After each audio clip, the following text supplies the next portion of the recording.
बड़ी त्याग करना पड़ता है। इसीलिए ब्राह्मण कुल में जन्म लेना बड़े भाग्य की बात है। खाली पैदा हो जाने मात्र से हम ब्राह्मण नहीं हो जाते, क्षमा करना। हम मिश्रा जी और त्रिवेदी जी और तिवारी जी तो हो जाएंगे, ब्राह्मण नहीं हो पाए। कृष्ण जी ने कहा ब्रह्म बंधुर न हंतव्य, ब्राह्मण का वध नहीं करना है। किसी ने कहा अगर ब्राह्मण आतंकवादी हो जाए तो क्या करोगे? अरे ब्राह्मण वही 10-20 का मार दिया तो क्या करियो? क्या पूजा करियो? क्या करोगे? तो भागवत कह रही है, बोले ब्रह्म बंधुर न हंतव्य, लेकिन आतताई बधारणा, आतंकवादी को छोड़ना नहीं चाहिए, वही ठोको। भागवत कह रही है आतताई बधारणा, आतंकवादी को छोड़ना नहीं चाहिए, ब्राह्मण को मारना नहीं चाहिए। अर्जुन समझ गए मंतव्य, अश्वत्थामा का सर मुड़ा दिया, शिखा छीन लिया, सूत्र उतरवा दिया, और कहते हैं अश्वत्थामा के माथे में एक मणि थी, अर्जुन ने उसको निकाल लिया। अब अश्वत्थामा अपमानित हो गया। इधर राजकाज संभलवा करके एक दिन भगवान कृष्ण अपनी द्वारिका को जाने लगे तो अश्वत्थामा ने अपना अमोघ अस्त्र चला दिया, ब्रह्मास्त्र। ब्रह्मास्त्र से सोचा कि उत्तरा का गर्भ नष्ट कर दे तो पांडवों का वंश समाप्त हो जाएगा। भगवान कृष्ण रथ पर बैठने जा रहे तब तक उत्तरा चिल्लाती हुई आई, बोले कृष्ण कृष्ण महायोगी त्राहि मां शरणागतम, काहे कृष्ण हमारी रक्षा करो। कृष्ण जी ने पीछे घूम के देखा, ये तो उत्तरा आ रही, क्या हुआ? बोले महाराज एक लोहे का जलता हुआ बाण मेरी ओर आ रहा है, अब वो बाण मेरे गर्भ को नष्ट करना चाह रहा है। भगवान कृष्ण समझ गए ब्रह्मास्त्र चलाया इसने, और अश्वत्थामा ब्रह्मास्त्र चलाना तो जानता है, वापस करना नहीं जानता। अब ब्रह्मास्त्र है, अपना लक्ष्य का भेदन किए बिना ये वापस नहीं होगा। तो भगवान कृष्ण ने अंगूठे भर का अपना शरीर बनाया और उत्तरा के गर्भ में प्रविष्ट हो गए, और गर्भस्थ शिशु की सुदर्शन चक्र से सुरक्षा करने।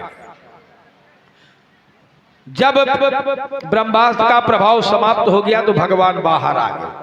कालांतर में वही शिशु पैदा हुआ जिसका नाम रखा गया परीक्षित। परीक्षित का मतलब है परिरक्षिता इति परीक्षिता, जिसकी रक्षा दूसरे के द्वारा हो। परीक्षित की रक्षा गर्भ में भगवान ने किया। अच्छा क्षमा करना, हम लोग भी परीक्षित हैं, हमारी भी रक्षा गर्भ में भगवान ही करता है। हम गर्भ में इतने बड़े नहीं थे, माँ के पेट में। माँ के पेट में हम कैसे पैदा हुए? तो गरुड़ पुराण लिख रहा है, बोले कललम तो एक रात्रेण और पंचरात्रेण बुधबुदम, पिता के तेज के एक बूंद के रूप में हम माँ के उदर में गए। हमारा अस्तित्व इतना था, सुनना, पिता के तेज की एक बूंद के रूप में हम माँ के उदर में गए। तो कललम तो एक रात्रेण, एक रात्रि में हम कलल बने, बूंद, और पंचरात्रेण बुधबुदम, 5 रात्रियों में हमारा शरीर बढ़ा, बुलबुला बनी, और सप्ताहेन करकंधु, एक सप्ताह में हम करकंधु बने। करकंधु माने बेर, बेर के बराबर। अच्छा तुम्हारे यहाँ बेर छोटा होता है, इधर महाराष्ट्र तो एमपी के बॉर्डर में बेर इतना इतना बड़ा होता है, पता नहीं चलता ये बेर है कि सेब है, और बड़ा कड़ा होता है। मीठा तो होता है लेकिन बहुत कड़ा होता है। अपने यहाँ का बेर तो नरम, समझिए। एक सप्ताह में बेर के बराबर, और फिर 1 महीने में पिंड, दूसरे महीने में गर्दन और भुजाएं बनती हैं। इस तरह से 9 महीने में हमारा शरीर पूरा होता है और हमारे अंदर भूख लगती है। अब ईमानदारी से बताओ, माँ के उदर में मलमूत्र के थैले में हम पैक हैं। माँ गरम खाती है, खट्टा खाती है, नमकीन खाती है, ठंडा खाती है, सारा प्रभाव हमारे ऊपर। उस मलमूत्र के थैले में पैक हुए हम, चाहकर भी बचने का कोई जुगाड़ नहीं था। वहां हमें भोजन कौन दे रहा था? वहां हमें सांस कौन दे रहा था? मम्मी दे रही थी कि डैडी, तो भगवान ने रक्षा करता है। तो हम लोग भी परीक्षित हैं, गर्भ में हमारी भी रक्षा भगवान नहीं करता है। पांडवों के स्वर्गारोहण के बाद जब महाराज परीक्षित राजा बने तो अपने दादा युधिष्ठिर के नियमानुसार धर्म पूर्वक शासन चलाने लगे। एक दिन परीक्षित जी महाराज विश्व विजय की कामना से अपना सेना सजाए मार्ग में कैंप लगाए थे। रात्रि में अपने शिविर में सोए हुए थे तो कुछ आवाजें इनको सुनाई पड़ी। चुपचाप धनुष बाण लेके बाहर आए तो देखा एक बैल दुबला पतला जिसकी 3 टांगें टूट गई हैं, केवल एक टांग के अपने शरीर को नचाए है, और एक गाय दुबली पतली, दोनों रो रहे थे, आपस में बात कर रहे थे। परीक्षित जी बड़ी देर तक दोनों की बातें सुनते रहे, बड़ी देर तक। फिर अचानक सामने पहुंच गए और कहा, अभी आप दोनों बड़ी धार्मिक बातें कर रहे थे, आप दोनों कौन हैं? बैल ने कहा, महाराज मैं धर्म हूं। परीक्षित जी चौंक गए, धर्मदेव, अरे आपके तो 4 पैर थे, 3 पैर टूट कैसे गए? कहा, महाराज ये कालक्रम का प्रभाव है। गोस्वामी जी लिख रहे, प्रगट 4 पद धर्म के और कलिमा हुए एक प्रधान, एन के न विधि दीने दान करई कल्याण। धर्म के 4 पैर हैं, सत्य, दया, तप और दान। कालक्रम के प्रभाव से सतयुग गया, सत्य वाला पैर टूट गया। त्रेता गया, तप वाला पैर टूट गया। द्वापर गया, दान वो दया वाला पैर टूट गया। अब केवल एक पैर बचा, दान। लेकिन क्षमा करना, कलयुग में इस दान वाले पैर में भी घुन लगने लगा है। दान हम लोग खूब करते हैं, इसमें कोई दो राय नहीं, पर हम दान उस वस्तु का करते हैं जो हमारे किसी काम का नहीं है। नोट फट जाए, मार्केट में रिजेक्ट हो जाए, भागवत में चढ़ा दियो चल जाए। हाँ, मिश्रा जी खुश की भैया आ रहे, भागवत में 100 चढ़ाई, और भैया खुश की 3 महीना परी रही, आज चली गई। समझे, हम लोग दान करते हैं। अहोरवा भवानी कितने लोग गए हो? कभी गए कोई? अहोरवा भवानी में पंडितन वाली मिठाई मिलत, 60-70 रुपया किलो पंडितन की मिठाई स्पेशल। समझे, हम लोग भी नवरात्र में पूजा वाली सुपारी लाई थी, इतनी अपय खाए के लिए इतनी भगवान की इतनी। भगवान खा थोड़े कहीं, अरे भगवान कौन खाता? अच्छा तो नहीं खाती थी, इतनी वाली खाई है का? भगवान आपका कुछ नहीं खाता, भगवान तो आपका भाव देखता है। हमारे संतों ने कहा, ना काष्ठे विद्यते देवो न पाषाणे न मृन्मये भावो विद्यते देवो तस्मात् भाव सुकार। देवता भाव में तो हम लोग दान तो कर रहे हैं, पर दान में बड़ी समस्या है। ये माताएं दान बहुत गजब करती हैं। इनकी दाल में बिल्ली मलमूत्र त्याग दे तो ये ऊपर के थोड़ी दाल फेंक देंगी, उसके बाद थोड़ी निकाल के रखेंगे पंडित जी के यहाँ पूर्णमासिक सीधा दया, काम चल जाता है। समझे, धर्मदेव ने कहा, राजन मैं धर्म ही हूं, कालक्रम के प्रभाव से मेरे 3 पैर टूट चुके हैं, अब कलयुग का आगमन हो गया, मेरा एक पैर है, इसी पर मैं अपने जीवन को समेट रहा हूं। अब वो देखिए, एक शूद्र जैसा व्यक्ति राजाओं जैसे चिन्ह धारण करके आ रहा है। परीक्षित ने कहा, ये कौन है? बोले, ये कलयुग है महाराज, यही हमें प्रताड़ित कर रहा है। गाय से पूछा, आप कौन है? गाय ने कहा, महाराज मैं पृथ्वी हूं। परीक्षित जी ने पूछा, आपको क्या समस्या है? गाय ने बता दिया, गिरि सर सिंधु भार नहीं मोही,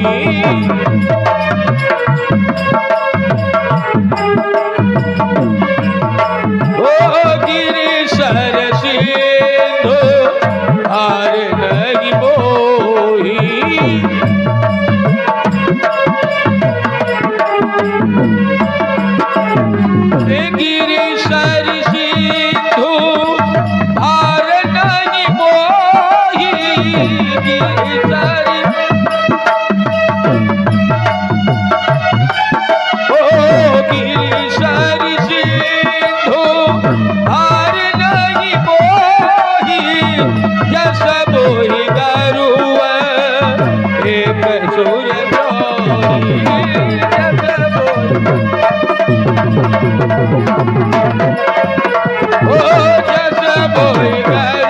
एक सूरद्रोही।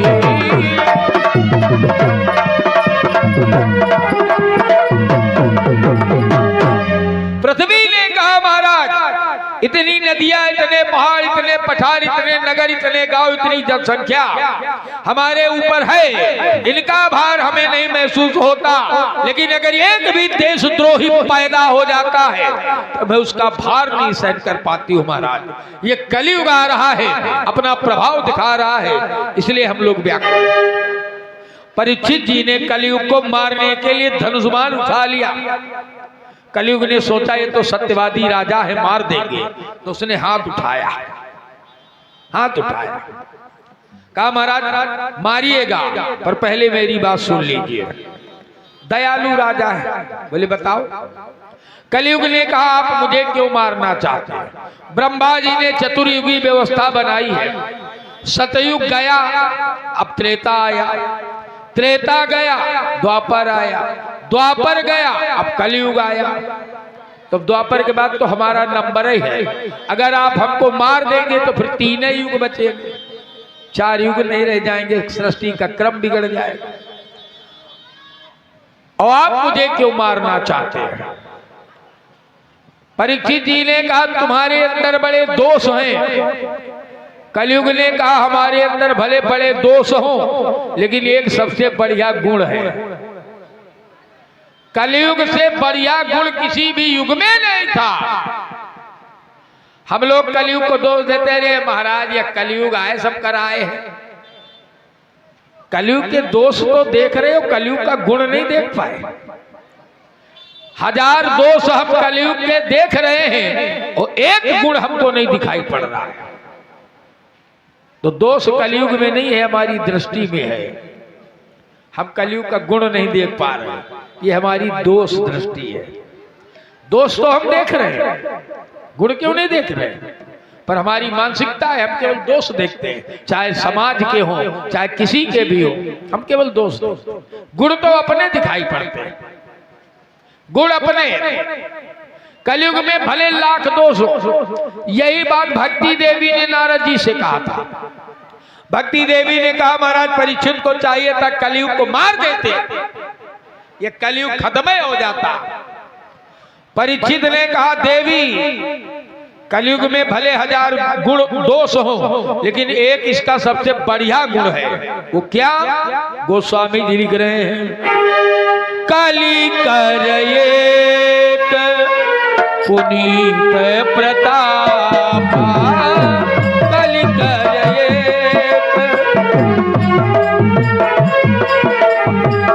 कली कर एक पुनीत प्रताप, कली कर एक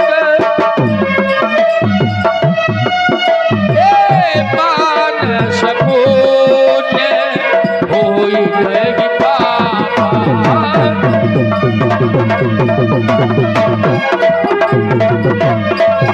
ओ मानस पुण्य होई गई पापा।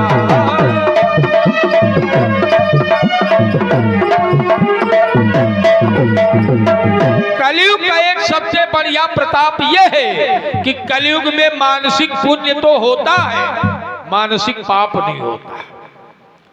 अगर आप किसी को मानसिक गाली दो या श्राप दो, मर जाए, नाश हो जाए, तो ये आपको पाप नहीं लगेगा। लेकिन अगर आप भागवत आप मन में सोच लो सवेरे कि आज हम भागवत सुनने जाएंगे, तो पुण्य का प्रभाव वहीं से शुरू हो जाएगा। अब इसका मतलब ये नहीं कि उपाय नहीं करो, कह दो अब तो पुण्य मिली ना, सोच ली ना सवेरे, इसका अर्थ ये नहीं है। व्यास जी भी लिख रहे यत फलम तपसा नास्ति, यत फलम तपसा नास्ति योगेन च समाधिना, तत्फलम लभते सम्यक कलौ केशव कीर्तना। जो फल तपस्या से नहीं मिलता, योग से नहीं मिलता, समाधि से नहीं मिलता, वही फल कलयुग में केवल भगवान नाम संकीर्तन से मिल जाता है। कलयुग में ना आपको साधना करनी है, ना तपस्या करनी है, ना योगाभ्यास करना है, केवल राम राम करना है। अब इससे सरल व्यवस्था किसी युग में रही हो तो बताओ,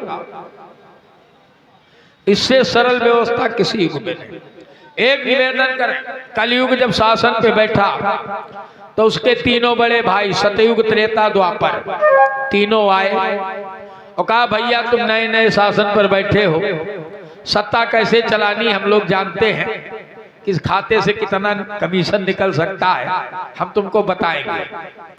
कलयुग ने अपने तीनों बड़े भाइयों से कहा ये बड़े भैया आप लोग बात मत करिए। कहा क्यों? कलयुग ने कहा भले आप लोगों का शासन बढ़िया था, लेकिन आप लोगों ने समाज के आम आदमी के लिए कुछ नहीं किया। सतयुग ने कहा मतलब? कलयुग ने कहा बड़े भैया आपका युग बहुत अच्छा युग माना जाता है, लेकिन आपने आम आदमी के लिए भवसागर पार करने का कोई माध्यम नहीं बनाया। सतयुग में भी लोग भक्ति करते थे, लेकिन भवसागर पार जाने की व्यवस्था नहीं थी, तैरने की व्यवस्था थी। अब तैरना जो जानता है वही पार होगा।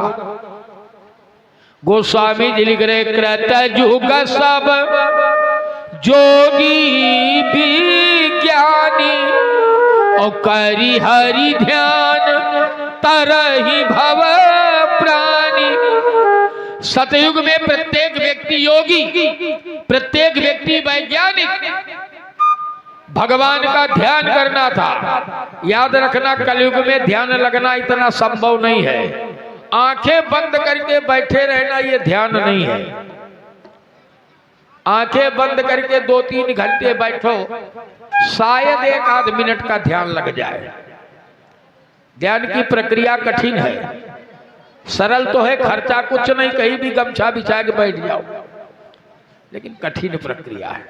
बिना गुरुदेव भगवान के सानिध्य में आपका ध्यान नहीं लग सकता, इस बात को याद रखना। समझिए, सतयुग में करी हरि ध्यान तरहि भव प्राणी, भवसागर तरने की व्यवस्था थी पार जाने के लिए। अच्छा, त्रेता ने कहा हमारी सुन लो। उसने कहा मझले भैया हम आपकी भी नहीं सुनेंगे, इसलिए कि आपके युग में भी भवसागर पार जाने की व्यवस्था आपने आम आदमी के लिए नहीं बनाया। त्रेता में क्या होता था? बोले त्रेता विविध यज्ञ नर करही और हरि समर्पि कर्म भव तरहि। त्रेता में विभिन्न प्रकार के यज्ञ लोग करते थे, अपने कर्मों को भगवत अर्पण करते थे और भवसागर तरते थे। पार जाने की व्यवस्था नहीं थी। तो द्वापर ने कहा अच्छा मेरी सुन लो छोटे, हम तो अभी उतरे हैं गद्दी से। उसने कहा क्षमा करो छोटे भैया, सुनेंगे तो आपके भी नहीं किया, आप भी इन्हें कुछ नहीं। आपके समय में भी भवसागर पार जाने की व्यवस्था नहीं थी। आपके समय में क्या था? द्वापर करी रघुपति पद पूजा, द्वापर करी द्वापर करी रघुपति पद पूजा।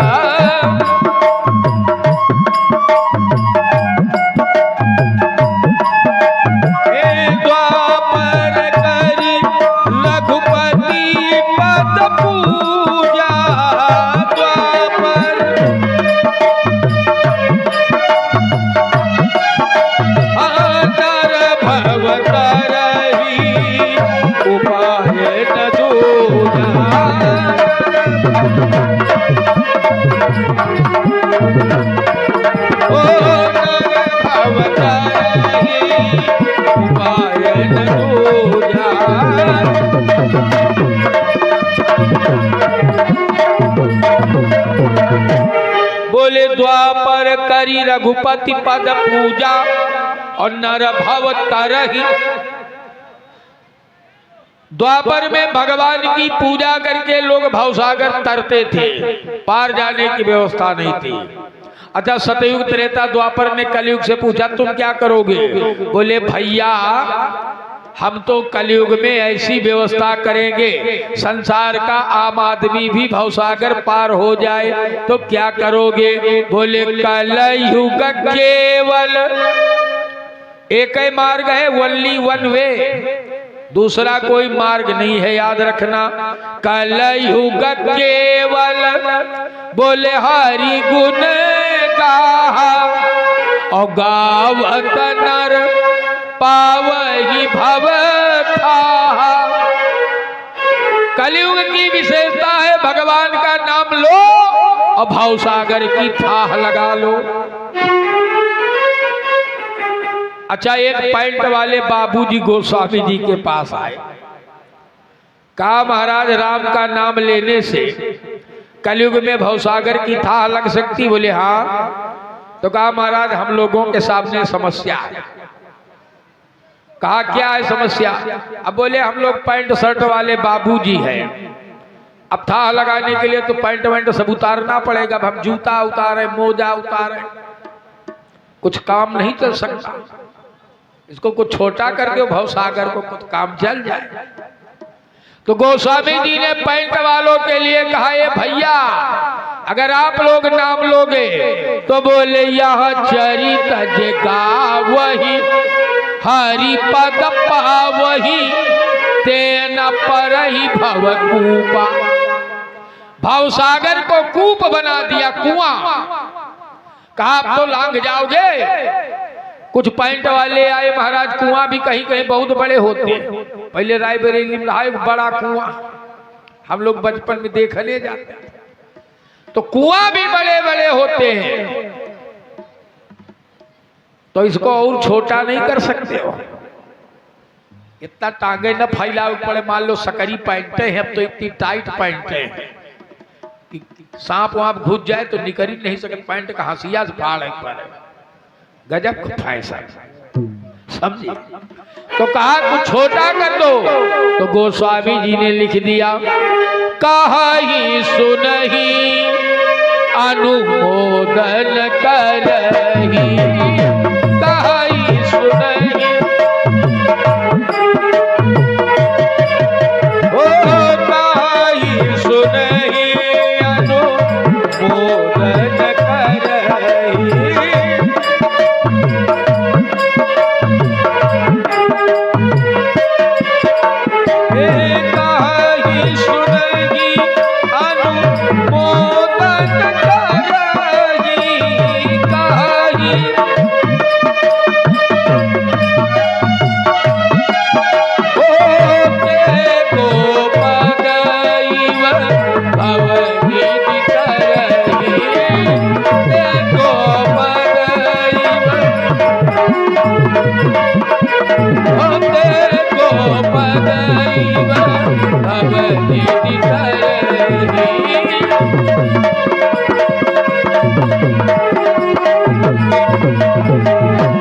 गोस्वामी जी ने कहा अगर आप लोग भगवान का नाम लेंगे तो ते गोपदैव, गाय के खुर के बराबर भवनिधि तरहि। एक ने कहा मान लो गाय का खुर भी बड़ा होता है, अच्छा मान लो मैं थोड़ा पानी भरा दे रहे जूता रखी हो सकील जाता हूं। तो गोस्वामी जी ने पूछा चाहते क्या हो? बोले कुछ ऐसा करो कि आनी पानी वाला झंझटा खत्म, एकदम चिकना से पड़ा बढ़िया फर्श बनी रहा है। तो गोस्वामी जी ने कहा नाम लेत लीजिए नाम, अब इससे और क्या व्यवस्था चाहिए? बोले नाम लेत भव सिंधु सुखाही और करहु विचार सुजन मन माही। गोस्वामी जी ने कहा ये पैंट वाले बाबूजी लोगों, अगर आप लोग राम नाम लोगे भवसागर ही सूख जाएगा, न जूता उतारना, न मोजा, न पैंट समेटना, चाहे जितनी बार आओ जाओ, सूखा है, कीचड़ भी नहीं लगेगा जूते पे। तो सतयुग, त्रेता और द्वापर तीनों भाइयों ने कलयुग से कहा भैया इस तरह के सरल व्यवस्था मत दो, ये हिंदुस्तान की जनता है। एक पार्टी वाले ने बेचारे ने सोचा हम जीत जाएं तो चलो लैपटॉप बांटे, लैपटॉप ले लिया है, उत्तर प्रदेश की जनता ने वोट ही नहीं दिया। तो या फ्री का राशन बहुत लेते हैं लोग। गरीबी इतनी है कि मुफ्त का राशन लेने के लिए 90,000 की मोटरसाइकिल, 35,000 का मोबाइल लेके हम लोग 5 रुपया किलो वाला गेहूं लेते हैं। गरीब हैं हम लोग, समझे? ये हमारी दशा है। अच्छा, उस समय कोई नहीं चिल्लाता हो कि ये फ्री काहे मिला, फ्री न ले पैसा लियो। अब तनिक का डीजल महंगा हो गया, अरे सरकार खाए, मुफ्त का मिले तो नहीं महंगा है, पैसा लग जाए तो महंगा।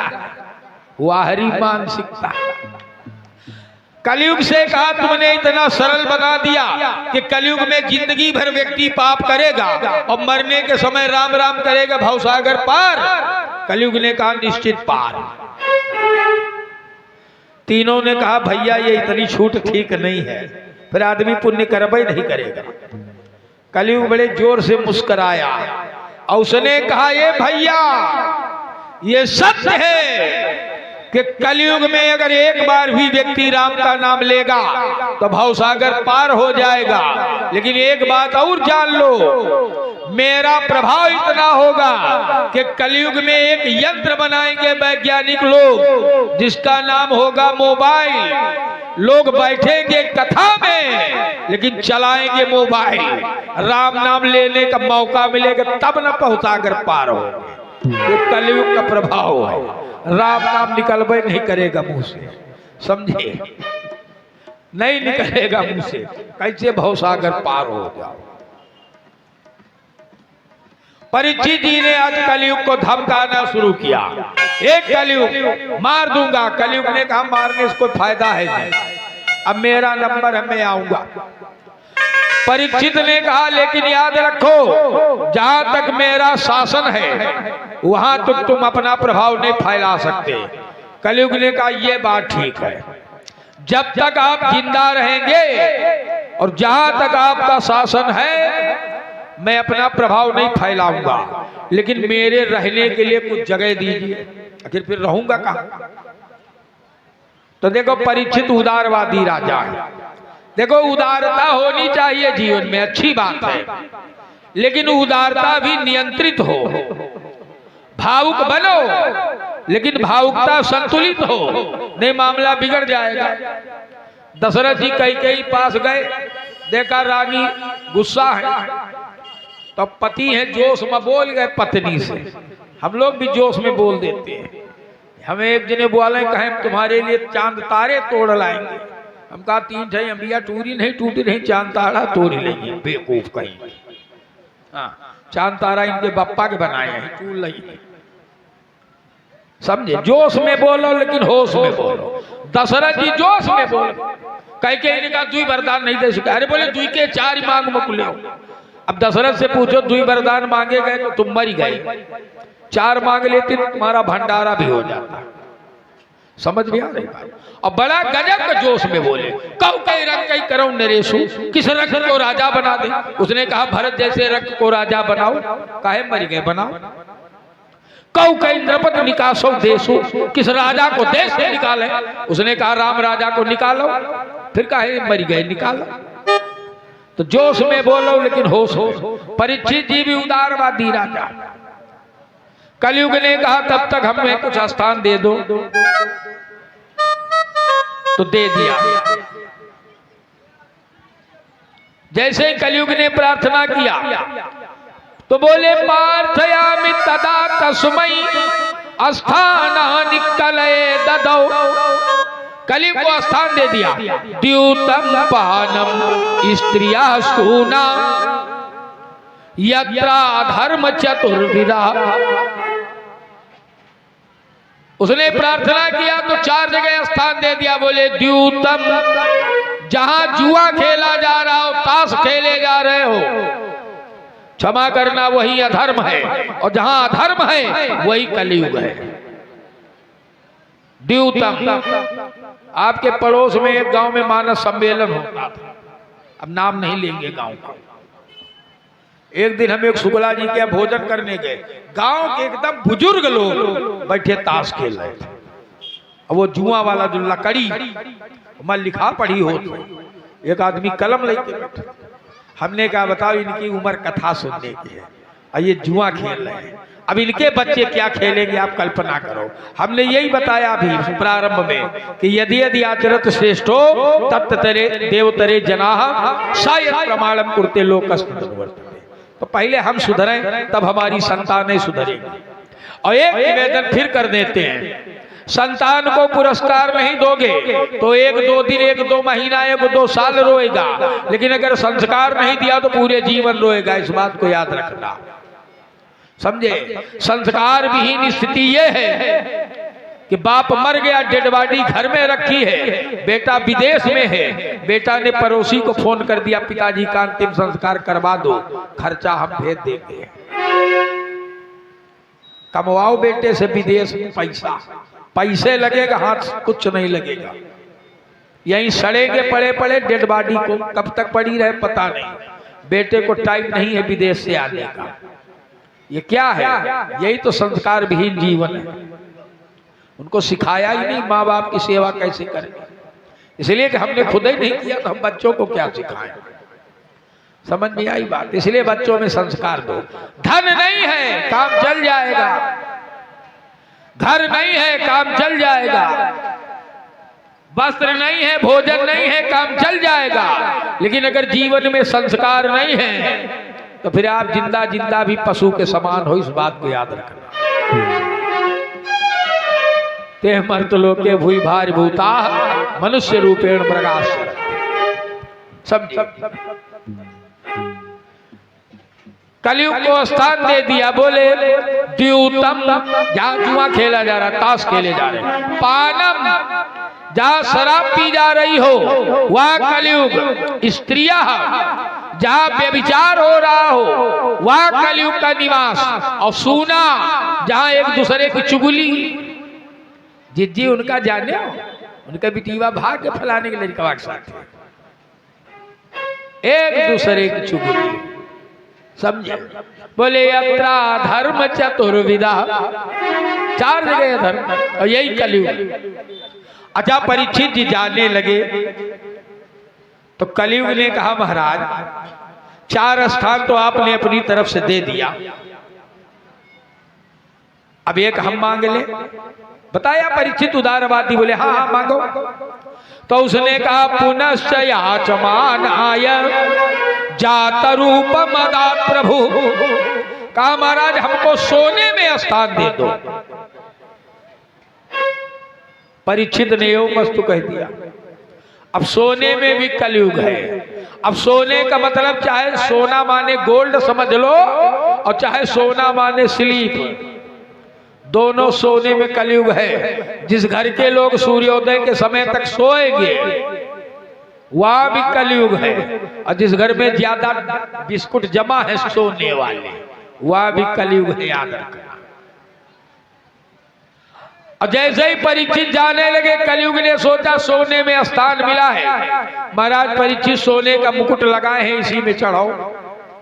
चढ़ गया। अगले दिन परीक्षित जी वही मुकुट लगा करके जंगल में शिकार करने गए। सेना से बिछड़ गए, जंगल में अकेले पड़ गए, गर्मी की वजह से प्यासे हुए। पास में महर्षि समीक का आश्रम था। समीक जी ध्यान में बैठे थे, आश्रम के विद्यार्थी इधर उधर खेल रहे थे। परीक्षित जी पहुंच गए। समीक जी के आश्रम के गेट पर घोड़ा खड़ा किया, कहा महर्षि तुम्हारे देश का राजा परीक्षित तुम्हारे दरवाजे खड़ा है, उठ करके अतिथि सत्कार करो, मेरे लिए अर्घपाद्य की व्यवस्था करो, जलपान की व्यवस्था करो। पर परीक्षित जी तो वो समीक जी तो बेचारे ध्यान में बैठे थे, नहीं सुन पाए। तो राजा का क्रोध बढ़ गया। देखो क्रोध की ये विशेषता है, कोई व्यक्ति आप पर क्रोध करे और आप चुपचाप खड़े रहो तो अगले का क्रोध बढ़ जाएगा, आपसे रिफ्लेक्ट होकर उसके पास फिर पहुंच जाएगा। अब अगर सामने वाला क्रोध करे, आपने भी क्रोध कर दिया तो सामने वाले का क्रोध कम पड़ जाएगा, इसलिए कि आपने उसको खींच लिया। समीक जी ध्यान में बैठे। परीक्षित ने कहा मूर्ख महर्षि, ये बगुला जैसा ध्यान लगा के बैठा है, तेरे देश का राजा दरवाजे खड़ा है, अतिथि का सत्कार कैसे होता नहीं पता। पर समीक जी तो ध्यान में, तो परीक्षित को कुछ नहीं सूझा। वही पास में एक मरा हुआ सांप पड़ा था, उसको बाण की नोक पे उठाया और समीक के गले में लपेटा और चले आए।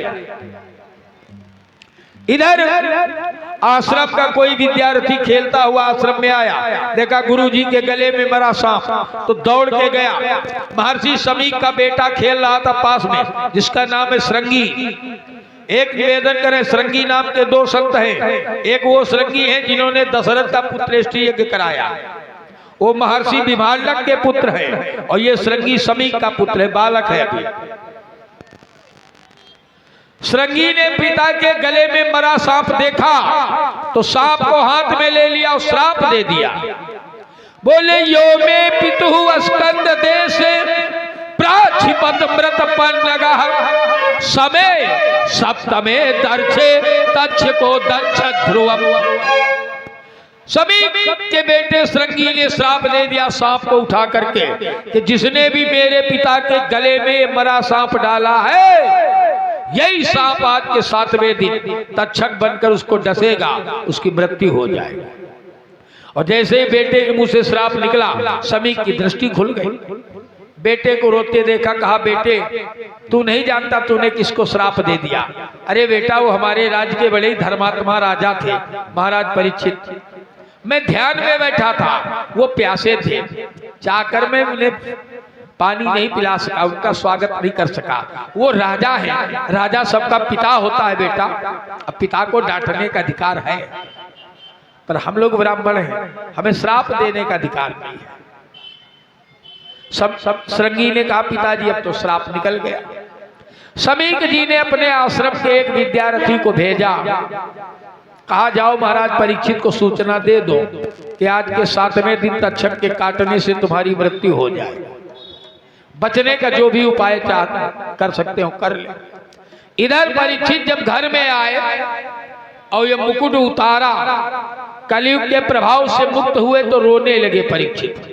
अरे आज इस शरीर से एक संत का अपमान हो गया, ये शरीर छूट जाए तो ठीक है। परीक्षित को प्रायश्चित हो रहा है कि शरीर से आज एक संत का अपमान हो गया, और हम लोग संतों का गुरुजनों का अपमान करते हैं और बड़ा गर्व महसूस करते हैं। कहीं पंडित जी हमें गांव में बाबा है, अरे अभी हम पंजे उनसे इतने सवाल कह दी बाबा भाग गए, बड़े गर्व से बाबा को भगा दिया अपमान करके, और भगवान को बेवकूफ बनाते हैं। भगवान के सामने गाते हैं श्रद्धा भक्ति बढ़ावो संतन की सेवा। भगवान से कहते हैं श्रद्धा भक्ति बढ़ावो संतन की सेवा, और संत दरवाजे आके एक मुट्ठी अन्न मांग ले तो हम दुनिया के उपदेश सुनाते हैं। बाबा हट्टे कट्टे हमारा गेहूं कटवा लियो, हाँ ये हमारी मानसिकता है। गुरुजनों का अपमान करते हैं। गुरुजन माने जो हमसे बड़े हैं, चाहे माँ का हो, चाहे बाप का हो, चाहे भाई का हो, चाहे बाबा का हो, चाहे चाचा का हो। बाजार में हम लोग अपमान करते हैं, अगले से बताते हैं हमें बप्पो आज बोले बढ़ के भैया कहती है, आज बप्पो का सुना दी सुधरी, बड़े खुश हैं। बाप का अपमान करके चौराहे पर अगले से बता रहे हैं कि आज हम अपने बापों को सुनावा ढंगते। वाह कितने बढ़िया संस्कारी बेटे हो आप, बाप को गालियां दे के चौराहे पर मूछे ऐंठ रहे हो। वाहरी संतानों, यही सुनोगे तुम कथा। परीक्षित जी रो रहे थे और सोच रहे थे प्रभु ये शरीर कैसे छूट जाए, इस शरीर से एक संत का अपमान हो गया। तब तक ब्रह्मचारी रोता हुआ आया। परीक्षित जी ने ब्रह्मचारी को रोते देखा, पूछने लगे बेटा क्या हुआ, तुम्हारे गुरुजन ने कुछ कहा या किसी ने तुम्हारा अपमान किया, क्या है? उस बालक ने कहा महाराज हम अपने लिए नहीं रो रहे हैं, हम तो आपके लिए रो रहे हैं। परीक्षित ने कहा मेरे लिए क्यों रो रहे हो? कहा आपने हमारे गुरुजी के गले में मरा सांप डाला है, हमारे गुरुदेव भगवान के बेटे ने आपको श्राप दे दिया है कि वही सांप आज के 7वें दिन तक्षक बनकर तुम्हें डसेगा, तुम्हारी मृत्यु हो जाएगी। परीक्षित जी बड़े प्रसन्न, वाह प्रभु, हम तो सोच ही रहते हैं शरीर अशुद्ध हो गया, इस शरीर से एक संत का अपमान हुआ है, शरीर कैसे छूटे, आपने तो व्यवस्था बना दी। और उसी समय परीक्षित ने अपने बड़े बेटे जन्मेजय को राज्य दे दिया और आप गंगा के किनारे आमरण अनशन करके बैठ गए। जब 7 दिन में मर जाना है, क्या लपेट के रखते हो? एक निवेदन करें, मरना हमको आपको भी 7 दिन में है। हमने बताया था हम लोग भी परीक्षित हैं, परीक्षित को तक्षक काटेगा, हमें भी काल रूपी सांप काटेगा। परीक्षित का निश्चित है कि आज के 7वें दिन ही मरेंगे, बीच में नहीं मरेंगे। और संडे टू सैटरडे 7 ही दिन होते हैं, मरना हमको भी इन्हीं 7 ही दिनों में है। लेकिन अभी मरना कि 10 मिनट बाद मरना, हमारा तो ये भी पता नहीं। और एक निवेदन करें, विश्व के इतिहास में 2 व्यक्ति ऐसे जिनको अपनी मृत्यु का पता है। एक परीक्षित को पता है कि बीच में नहीं मरेंगे, आज के 7वें दिन मरेंगे। दूसरे भोजराज कंस को पता है कि देवकी के 8वें पुत्र से मेरी मृत्यु है। अगर मान लो हर 9 महीने में देवकी को एक बेटा पैदा हो, मान लो, अब पैदा होते ही मान लो मारे, तो 8 9 72 महीने यानी 6 साल। कंस के पास न्यूनतम समय है 6 साल का। अरे भाई, बच्चा पैदा होते ही थोड़े मारेगा, कुछ जवान होगा 10 12 साल तब मारेगा, लेकिन मान लो पैदा होता ही मारे, तो कंस के पास न्यूनतम समय है 6 साल का। अब परीक्षित के पास अधिकतम समय है 7 दिन का। इन 7 दिनों में महाराज परीक्षित ने अपनी मृत्यु सुधार लिया और 6 साल में कंस मृत्यु नहीं सुधार पाया। इसीलिए परीक्षित वंदनीय हो गए और कंस निंदनीय हो गया। देखो, मरना सबको है, लेकिन एक वो मृत्यु होती है कि प्रतिवर्ष उसकी जयंती मनाई जाती है, वंदनीय मृत्यु। और एक वो मृत्यु है कि पड़ोसी प्रसन्न होते हैं, चलो मोहल्ला आरोग्य होगा। सब परीक्षित ने 7 दिन में जीवन सुधार लिया। क्षमा करना, हमारा तो पूरा जीवन सुधारने में बीता जा रहा है और अभी तक जीवन नहीं सुधार पाए। मृत्यु कब सुधारेंगे? मृत्यु सुधारो। जीवन जितना सुधारना था सुधार लिया, नहीं सुधार पाए जीवन को, हम तो कहते हैं मृत्यु सुधारो। हमारे संत इसीलिए बहुत बढ़िया बात कहते हैं, और जीवन खत्म हुआ तो, जीवन खत्म हुआ तो जीने का ढंग आया, जीने का ढंग आया।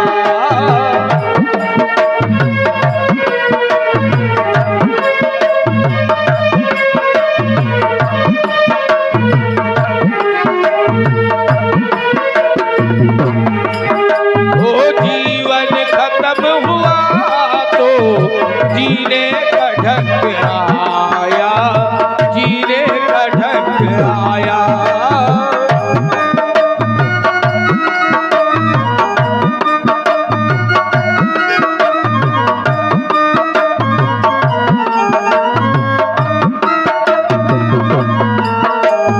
जीवन खत्म हुआ तो जीने का ढंग आया, जीवन खत्म हुआ। और जब सपना बुझ गई तो, जब सपना बुझ गई तो महफिल में रंग आया, जब सपना बुझ गई तो।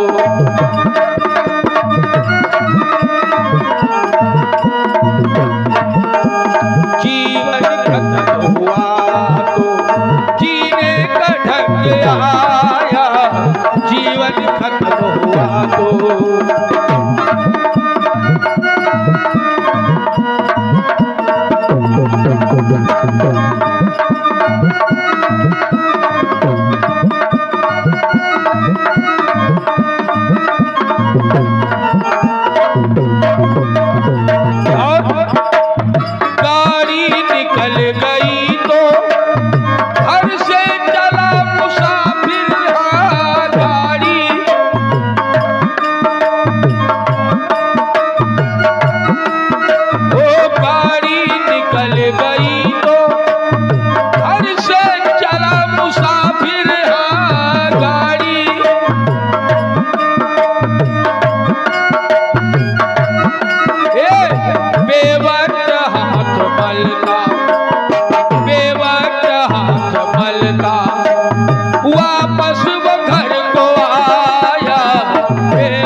मलता, वापस वो घर को आया बेबस हाथ मलता।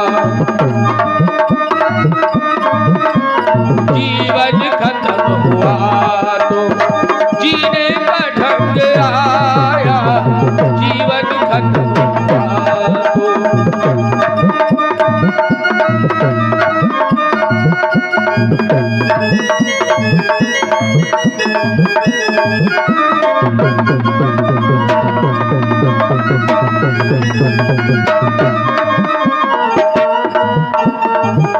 और मन की मशीनरी ने तब काम करना सीखा, मन की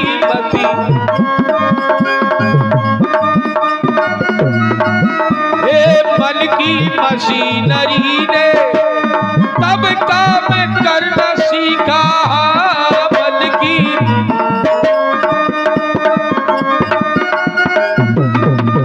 अब जब वृद्धापन के हरई, जब वृद्धापन के हरई पुरजे में जग आया, जब वृद्धापन के हरई, जब वृद्धापन के हरई पुरजे में जग आया, जीवन खत्म हुआ तो।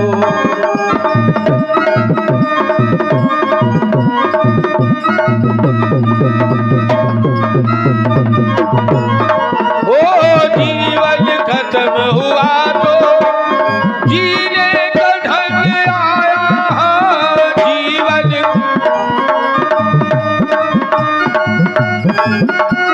और जब सपना बुझ गई तो, जब सपना बुझ गई तो महफिल में रंग आया, जब सपना बुझ गई तो।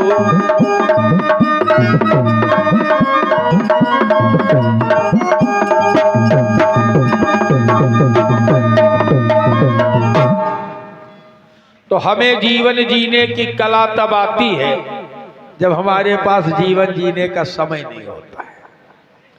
महाराज परीक्षित ने बरबस राज सुत ही द्रौपदीना, अपने बड़े बेटे को जबरदस्ती राज्य दे दिया। देखो एक निवेदन करें, सतयुग में त्रेता में व्यवस्था ये थी कि बेटा राज्य नहीं चाहता था, बाप जबरदस्ती देता था। द्वापर से व्यवस्था बदल गई, बेटा राज्य चाहता है और बाप देना नहीं चाहता। हम लोग पकड़ के बैठे हैं, पंडित जी हमने बनाया है, बड़ी मेहनत किया है, एक समय खा के बनाया है, तो बनाया है तो क्या करोगे, लेकर जाओगे। मैं कई बार निवेदन कर चुका, घर में जब बेटे का विवाह हो जाए तो उसकी सत्ता उसको सौंप दो, आप तो बैठ के भजन करो, लेकिन इसके लिए हमारे पास समय नहीं है।